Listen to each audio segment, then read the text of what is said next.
Hola clase, today we're going to learn the preterite past tense in Spanish. So what is the preterite? It is an action that we did in the past one time or at a specific point in time. In English we say I ate pizza, I ran, you studied. So what we normally do in English is we add ed to the infinitive of the verb. He waited, I studied, you walked. So we do have a lot of irregular preterite tense verbs in English, but in Spanish, we're only going to focus on the regular. There are irregular, but we're focusing on the regular. Some English irregular preterite tense verbs are like I ran, you ate, he, she, was, we went, drank, sang.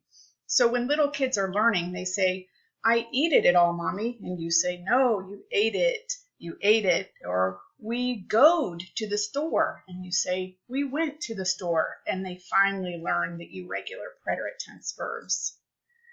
And also in English, we have to say the subject pronouns because everybody has the same ending. I walked, you walked, he, she, it walked, we walked, everybody walked. So we can't just say, walked to the store yesterday, because we don't know who did the action.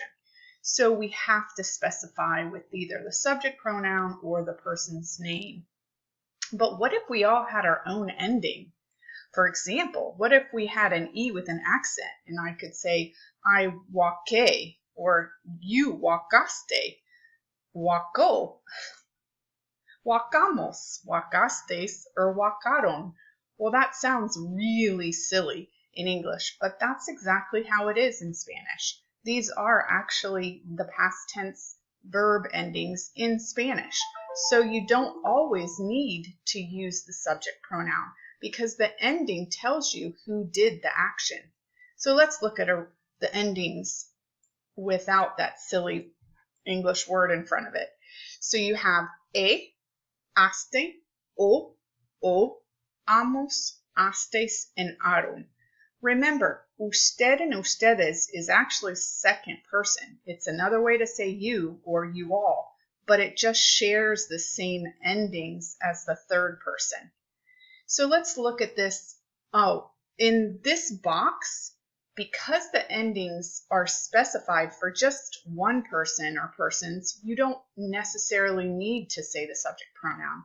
You don't have to say yo or tú because this E represents only the yo form and this is only the tú form, nosotros and vosotros. So it's redundant if you say yo, tú, nosotros because it's very clear who is doing the ending.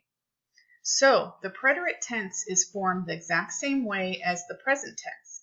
First you drop the ending and you have the root of the word and then you add the different endings. So yo hablé, tú hablaste, etc.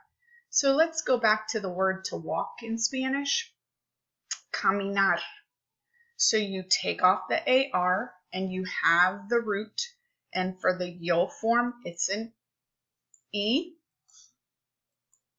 which is caminé, caminaste, caminó, caminó, caminamos, caminasteis, y caminaron, y caminaron. So notice, again, you don't have to say the yo, tú, or nosotros, vosotros. And you do put the stress where the accent mark tells you. It's not camine, it's caminé. It's not camino, which is I walk in the present tense. It's camino. So for these four down here, you usually do specify who is doing or who did the action. So the ER and IR verb endings are the exact same, and they are as follows. Y, iste, yo, imos, istes, and ieron. Let's look at the verb comer. So all of these are going to mean ate in English. Comí is I ate. Comiste or comió, you ate. Él or ella comió, he or she ate. Nosotros comimos, vosotros comisteis, ustedes comieron, and ellos or ellas comieron. And we'll look at an IR verb, escribir. So all these are going to mean wrote, escribí, escribiste, escribió, escribió, escribimos, escribisteis, escribieron, and escribieron.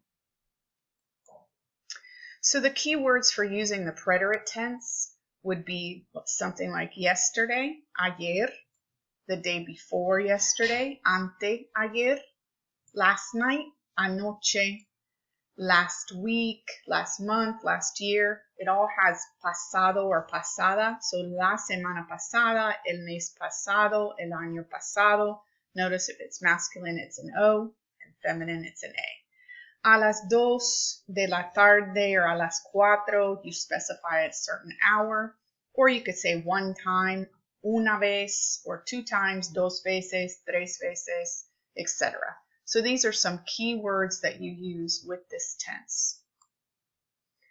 There's some good news. The AR and ER verbs that have a stem change in the present tense, remember all those boot verbs and the E goes to an IE and the O to a UE, all of those in the present tense. Well, in the preterite, it doesn't happen. Yay! You just have to memorize the endings and leave the root the same. So just to recap, your endings are as follows. E, aste, o, amos, astes, arum. You just have to memorize it. Make a song, a rap, do something so you can just put this information in your brain and apply them to all the verbs that you know. And the ER and IR verbs, iste, io, imos, istes, ieron, and they are the exact same in the preterite past tense. Some examples. Would this be Rex nadaron or nadó? Rex is one thing. He's a beautiful dog. So it would be Rex nadó. Juan tomé sol o tomó sol? Hopefully you picked tomó sol. ¿Tú compré ropa o compraste ropa? Tú compraste ropa. Aste or iste for the tú form.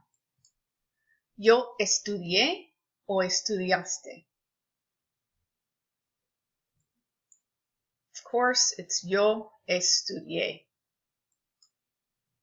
Daniel y su novia vieron o vimos una película. Daniel y su novia vieron una película. Mis amigos y yo bailamos o bailaron. Mis amigos y yo bailamos. Notice anybody and I becomes we. And that's the same ending as in the present. Paula leí un libro o leyó un libro. Paula leyó un libro. The third person singular is sometimes just like the yo form, except with an accent mark on the O. Here's some spelling changes you have to be careful with. If the word ends in a GAR or CAR, to put it in the yo form, you have to maintain the original sound, so you have to stick a hard vowel in there. A U is a hard vowel, otherwise it would say yo llegué. You can't say yo llegué if the verb is llegar, so you stick a U in there to make it sound like llegué. And then practicar, you wouldn't just change it like normal, it would say practicé, and the verb has to have that k sound, so you change it to QUE, practiqué. And then this verb would be really strange in the third person and the usted, ustedes. It would have 4 vowels in a row if I followed the regular protocol. So they take a Y and stick a Y in there. Oyó or oyeron. And this again is to avoid having 4 vowels in a row. Okay, if you want to go ahead and try these on your own, you can go ahead and pause the presentation and I'll give you the answers on the next slide.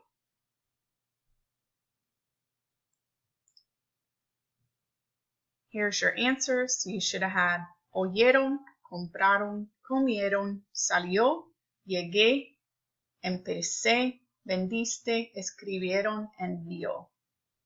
I hope you did well.